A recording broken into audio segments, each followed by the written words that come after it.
Cuando hablamos del deterioro de un alimento, es parte donde puntualmente se modifica una zona de este. Es decir, ese deterioro puede ser selectivo para salvar el resto del alimento, ¿ok? Como puede ser una mancha, como una fruta, se puede quitar un punto, un ojo de una papa. En este caso, descarto el deterioro y el resto del alimento lo puedo salvar, inclusive una proteína. Un muslo de pollo puede tener su fémur partido, ¿ok?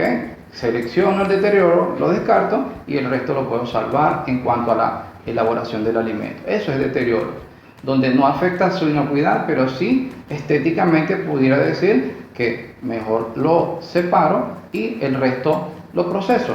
Cuando hablamos ya de contaminación, es cuando debo seleccionar esa parte contaminada y definir si lo proceso o no. El caso de una contaminación física, también la parte proveniente, si una grapa, un clavo o algo por el estilo, sobre todo esos alimentos fabricados de orden artesanal. La contaminación química, ok, podemos percibirlo sensorialmente y decir, mejor no proceso el alimento porque cuando pase por cocción, cuando esté terminado, va a tener un desorden en cuanto a la parte sensorial. Contaminación biológica es aquella que proviene de un animal y es una de las que menos visibles son. Por lo tanto, debemos descartarla sin duda alguna para no llevar un alimento contaminado a la mesa de nuestros comensales. Es importante saber que también lo que es la descomposición es cuando ya está alterado sensorialmente un alimento. Allí podemos percibirlo a nivel de los 5 sentidos, ¿ok?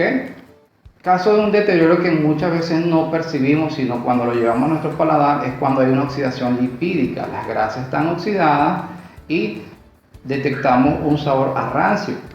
¿Okay? Caso de las galletas, algunas obleas, tipo de panes. Y ese deterioro, esa descomposición debe ser lo más inmediatamente rechazada. Cuando hablamos de la intercontaminación, perfecto, es cuando tenemos un cruce entre un químico y los alimentos.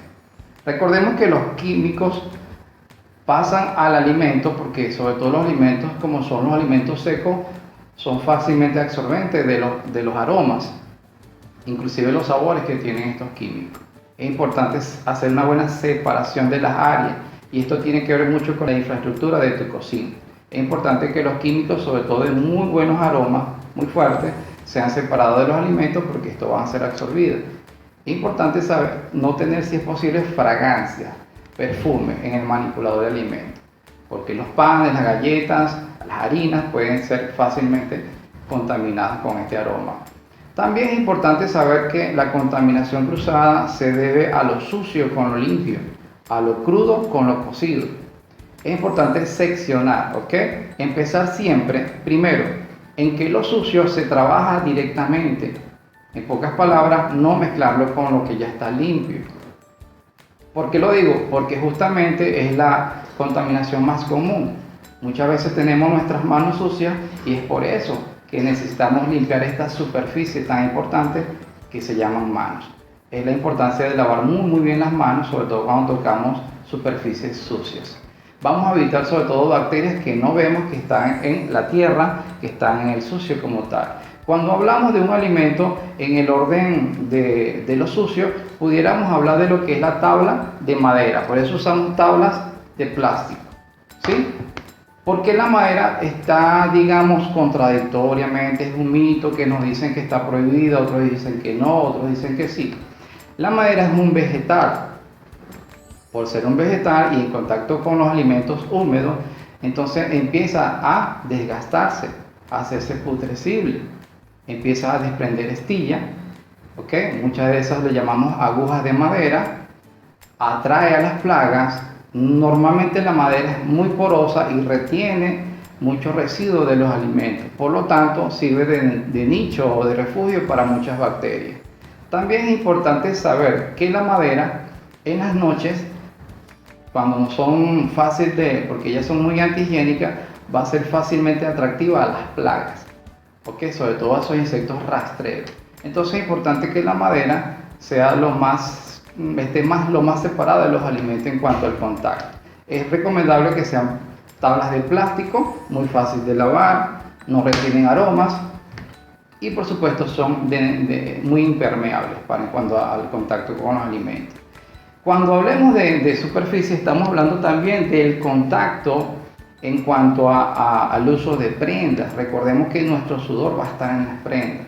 Lo mencioné anteriormente, las prendas son, aparte de provocar accidentes en el orden culinario, nos permiten también liberar sabores, nos permiten que no tengan aquellos, digamos, óxidos metálicos que a veces tienen nuestras prendas. También es importante saber que las prendas están totalmente prohibidas por muchos códex alimentarios en muchos países, sobre todo estudiadas por el Códex Alimentario a nivel de la OMS. Cuando hablamos de la intercontaminación, también prohibimos desodorantes ambientales, aromas. Es importante saber que a veces usamos químicos que son más bien contaminantes directos. Entonces es importante que la superficie de contacto con los alimentos sean lo más neutro posible en aroma y en toxicidad. Porque recordemos que el cloro sí es un buen desinfectante, es universalmente un buen desinfectante, pero un cloro en concentraciones muy desfavorables lleva una toxicidad para el comensal y se detecta a nivel del paladar este contaminante llamado cloro. Así que los, digamos, desinfectantes, lo más recomendable es que sean bien diluidos y en proporciones bien controladas. Tema de conservación en el tiempo para que los alimentos no se contaminen o, digamos, no sufran cruces de peligrosidad, es tener una frecuencia de lavado. Importante que nuestras cocinas tengan una limpieza profunda. Las campanas, las cocinas, los mesones, las tablas, tengan una frecuencia profunda de lavado. Hablemos de limpieza y hablemos de desinfección. La limpieza es la remoción del sucio. Con ayuda de un jabón, un detergente, con ayuda mecánica de una fricción, removemos el sucio, que es el sustento para muchas bacterias. Y si ese sucio se va acumulando y acumulando, va formando una capa de mugre. Entonces por eso acudimos a la limpieza mecánica con un buen detergente y una buena fricción. Siempre y cuando ya tengamos la limpieza ejercida, vamos entonces a la desinfección. Es allí donde podemos usar salmuera, que es agua con sal, podemos usar agua con vinagre suficiente. En buena concentración el vinagre debe ser por lo menos 30 cc por cada litro de agua. En cuanto a la sal, puede ser 2 cucharadas de sal en 1 litro de agua. Cuando hablamos del ácido cítrico, también podemos usar 2-3 limones bien generosos en 1 litro de agua. Y podemos usar también el bicarbonato de sodio, 1 cucharada por cada litro de agua, específicamente para limpiar superficies y blanquear, aunado a neutralizar esos malos olores que a veces quedan en algunas superficies. Y hablamos de superficies hasta nuestras manos. Estoy hablando de desinfectantes orgánicos que podemos improvisar en cocina, en tu cocina. Cuando hablamos también de lo que es el control de las tablas, podemos tipificarlas. Es decir, puedo tener una tabla de un color para todas las proteínas y otra tabla de otro color para decir los vegetales, la fruta. Es como lo del ajo. Tenemos una tablita aparte solamente para las especies muy aromáticas. Y así evitamos que muchos alimentos tengan aromas cruzados. Cuando hablamos de tipificación, estamos hablando sobre todo y específicamente en áreas de restaurante.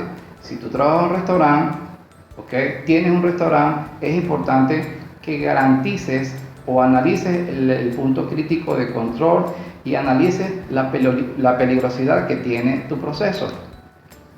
Si procesamos un alimento, esa proteína puede ser pescado, no podemos cortar luego panes sobre esa tabla.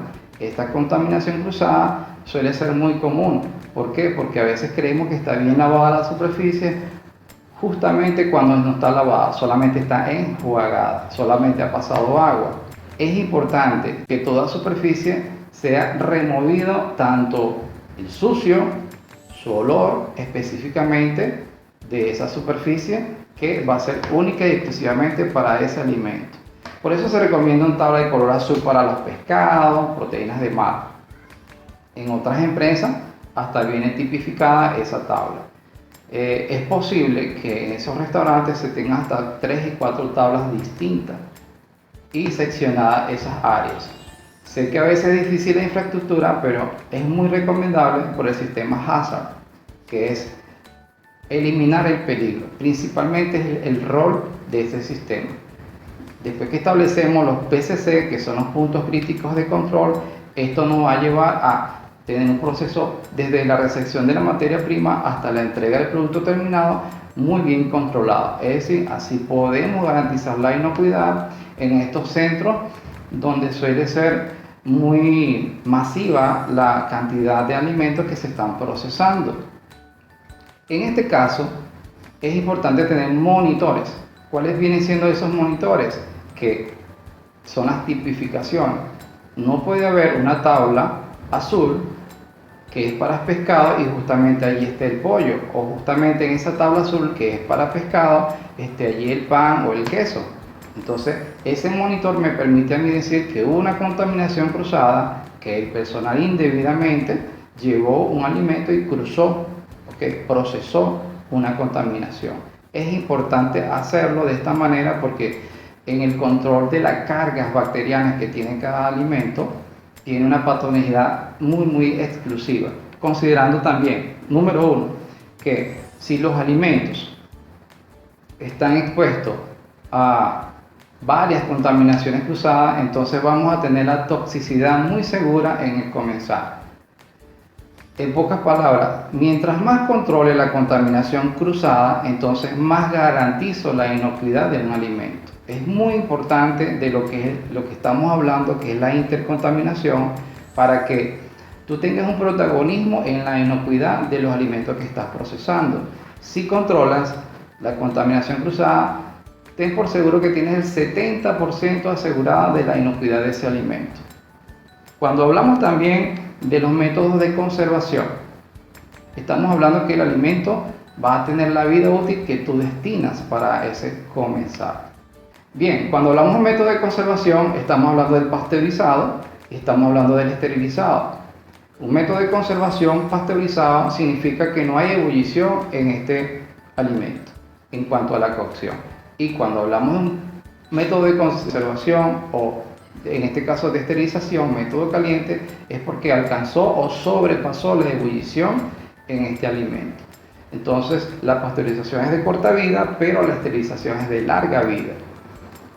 Cuando hablamos de conservación caliente, pasteurización, esterilización, quiere decir que en la pasteurización están contenidos, están más intactos, más garantizados los nutrientes de ese alimento. En cambio, el alimento esterilizado tiende a tener pérdida o neutralización de muchos de sus nutrientes. Estamos hablando de un alimento en forma general. El alimento esterilizado tiene larga vida, el alimento pasteurizado tiene corta vida. Bien, es importante definir que el método de conservación llamado congelación no mata bacterias, no mata ningún tipo de microorganismo, solamente los inactiva. Por eso le prolonga la vida útil al alimento como tal, específicamente la proteína, las carnes. Cuando hablamos de una infección, estamos hablando que el comensal puede tener 4, 6 y hasta 8 horas para tener ese síntoma. Es importante medir un principio de rastreo. Ese principio de rastreo le llamamos trazabilidad. ¿Qué fue lo que consumió ese comensal para saber qué fue lo que le afectó? En el mundo a veces se hacen malas combinaciones por desorden alimentario. Ese desorden alimentario lo llamamos biocombinación alimentaria. Es decir, hay muchos químicos que poseen naturalmente los alimentos y nos vemos afectados estomacalmente hablando. Hay personas que consumen, por así decirlo, un ejemplo, se alimentan de un pasticho que tiene lácteos, que tiene queso, una bechamel, y justamente mal combina bioquímicamente un jugo de tamarindo. Este ácido tartárico va a chocar con el ácido láctico y estomacalmente van a provocar una confusión de una ETA. Una ETA es una enfermedad transmitida por alimentos. Entonces se puede decir que el alimento fue sospechoso. Pero no, el alimento fue inocuo. Lo que pasa es que el comensal, en su educación, mal combinó bioquímicamente su jugo con su plato principal. Bien, cuando esto sucede, también se puede confundir con lo que llamamos la intolerancia de los alimentos. Hay ciertos elementos, componentes que tienen los alimentos y hay intolerancia por muchos organismos. Intolerancia a la lactosa, intolerancia a azúcares, hay intolerancias muy variadas. Hay personas que no pueden consumir mariscos y por supuesto se ven afectados estomacalmente y se puede confundir con esta enfermedad de transmisión alimentaria. Entonces la susceptibilidad que tiene cada organismo para con cada alimento o componentes de ese alimento. Es importante mencionarlo porque en tu restaurante, en tu negocio, pueden tener confusiones y así puedes aclarar a través de la trazabilidad qué fue lo que pudo haber afectado en la salud de este comensal. Aquí necesito mencionar las prevenciones para una ETA. Principalmente en un sistema de elaboración de alimentos debe haber un buen lavado de manos por parte del manipulador, un buen estado de salud, ¿okay? Los alimentos deben estar debidamente bien cocidos. Choca mucho cuando hablamos el término crudo, semicrudo, término medio, término inglés, argentino, 3/4, los encamisados. Pero es importante que el alimento esté jugoso, pero bien cocido, porque recordemos que la cocción es lo que hace acto el alimento para su consumo. Es como los vegetales, la desinfección es lo que hace acto a ese alimento crudo para su consumo, en el caso de las ensaladas. También es importante aplicar buen control de las plagas. En tu cocina debes tener una frecuencia de fumigación. ¿Para qué? Para alejar esos rastreros que puedan desfavorecer la superficie y los alimentos que están allí en proceso. Aunado es que el diseño de la infraestructura debe ser lo más acorde. Por lo tanto, se trata de evitar mucha presencia de madera. Recuerda que la madera atrae muchas plagas. Recuerda que la madera, el exceso de madera va a ser un contaminante como superficie para con los alimentos, específicamente los productos proteicos. Los malos hábitos del personal lo vamos a controlar. Podemos estudiar marcos legales donde dice claramente que no podemos introducir los dedos donde no debemos. En el momento de procesar los alimentos va a haber un espacio en la parte sanitaria para hacer este tipo de actividades muy íntimas y muy personales. Los malos hábitos del personal está también el pasar mucho las manos por su rostro, por su frente. También habla hasta del toque de ajuste de los lentes cuando este manipulador usa lentes. También habla de no llevar las manos a otros lugares, ¿ok? Y si tocamos el piso y tenemos los guantes, eso es merecedor de cambiar los guantes y hacer un lavado de manos y reintegrar unos nuevos guantes de orden desechable. La cocción, tanto cruda como cocida, debe ser homogénea. Bien, cuando hablo de cocción cruda prácticamente es cuando desinfectamos a un vegetal, ¿sí? Cuando hablamos de cocción ya térmica a una proteína debe ser homogénea. Por lo tanto, interesa en las proteínas cocinar la carne como sus huesos, ¿cierto? Importante, ¿por qué? Porque debemos aniquilar la patogeneidad que puede haber en la carne como en los huesos. Aquí resalto lo importante, la buena descongelación. Es muy necesaria para que haya una buena homogeneidad de cocción en las carnes principalmente. Apliquemos buenas rotaciones, ¿ok? El sistema PEX, lo primero que entra es lo primero que va a salir en los almacenamientos. Igualmente en la salida de nuestros alimentos ya terminados o elaborados. Ok, importante que estos alimentos estén muy bien protegidos, muy bien guardados, tengan sus envases, sus empaques, para que no haya una posibilidad de contaminantes como tal.